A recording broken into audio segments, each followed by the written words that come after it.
You remember it perfectly, the exact color, the specific smell of the interior, the way the engine sounded on a cold morning, the feeling of that steering wheel in your hands for the very first time. You probably haven't owned that car in years, maybe decades. It might be crushed into a cube somewhere, rusting in a field, or just gone in the way things go. But you still think about it, not occasionally, more than occasionally, and definitely more than makes logical sense for a machine you no longer own.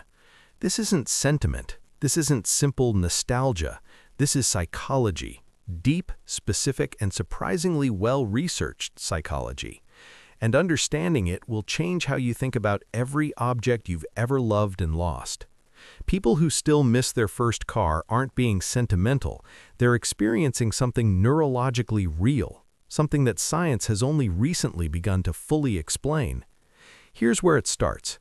Your first car didn't arrive in your life as a vehicle. It arrived as a threshold. It appeared at the exact moment you were becoming someone. Adolescence and early adulthood are the most psychologically formative periods of human life. Researchers call this the reminiscence bump, a phenomenon identified by psychologists David Rubin and Matthew Shulkind in their landmark study published in the journal Memory and Cognition. Their research found that people consistently remember experiences from ages 15 to 25 more vividly and more emotionally than experiences from any other period of their lives.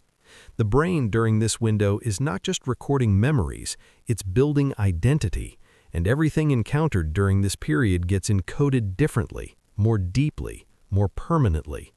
Your first car existed inside that window, which means it wasn't just experienced, it was absorbed. It became part of the architecture of who you are. There's a man named Thomas, 52 years old, from Georgia.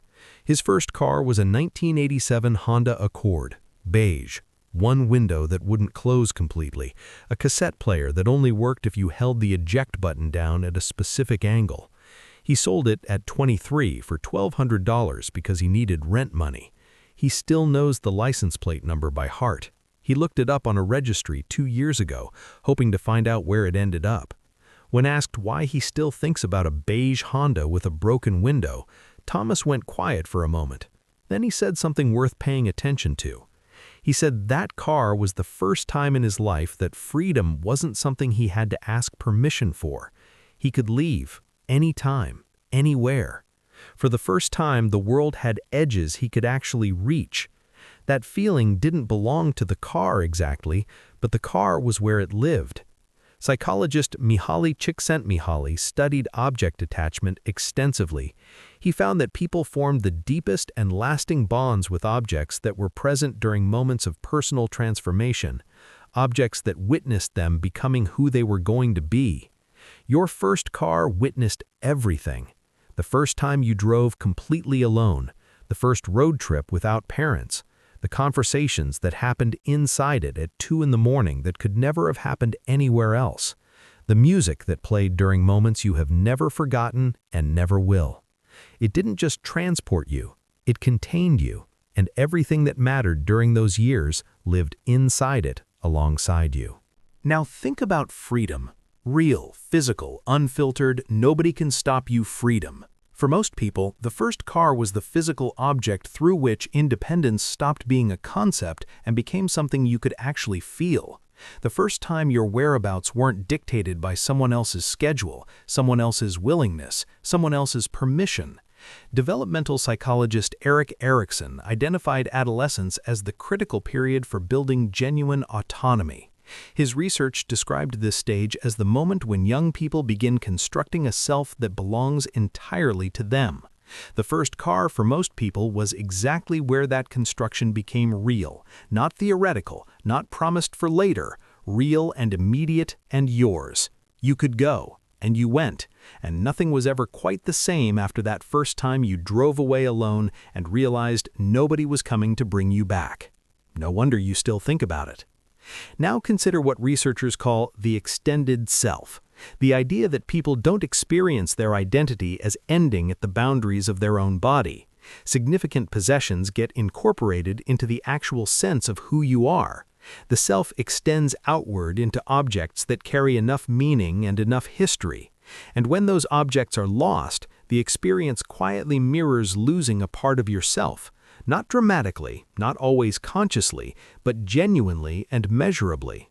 When you sold your first car, or when it broke down beyond any reasonable saving, or when circumstances took it from you before you were ready, you didn't just lose a vehicle, you lost an extension of who you were at that precise and unrepeatable moment in your life.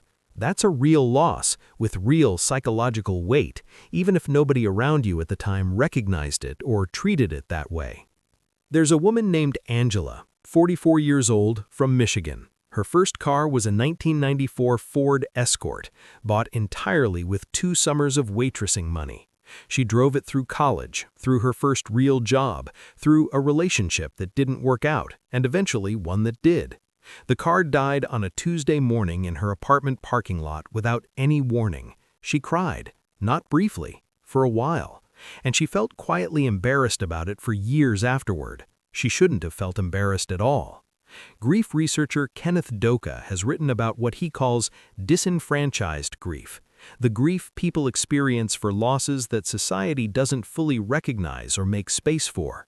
Losing a first car falls directly into this category. The grief is real. The attachment that preceded it was real. The loss itself was real.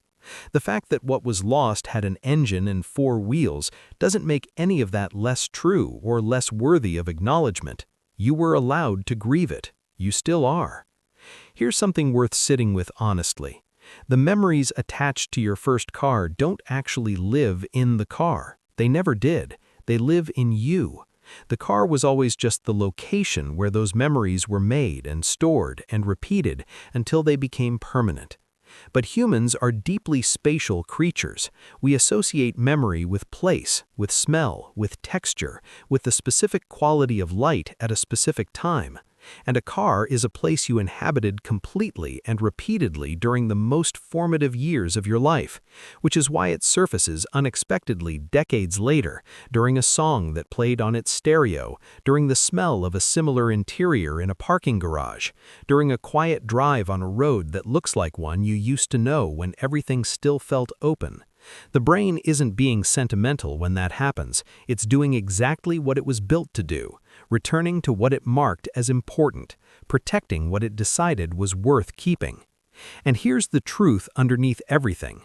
Your first car is where you left the clearest and most unguarded version of that person, and part of you has been quietly trying to go back and find them ever since. You won't find the car, but you already know that. What you carry instead is something that lasts longer than any car could, a memory so vivid and so specific that it still tells you exactly who you were before the world got complicated, before you knew enough to be cautious. That's not something to move on from, that's something to understand, and something to hold on to carefully. If this video made you think about your first car, subscribe and drop a comment below. What was your first car, and what does it still mean to you? We genuinely want to know. See you in the next one.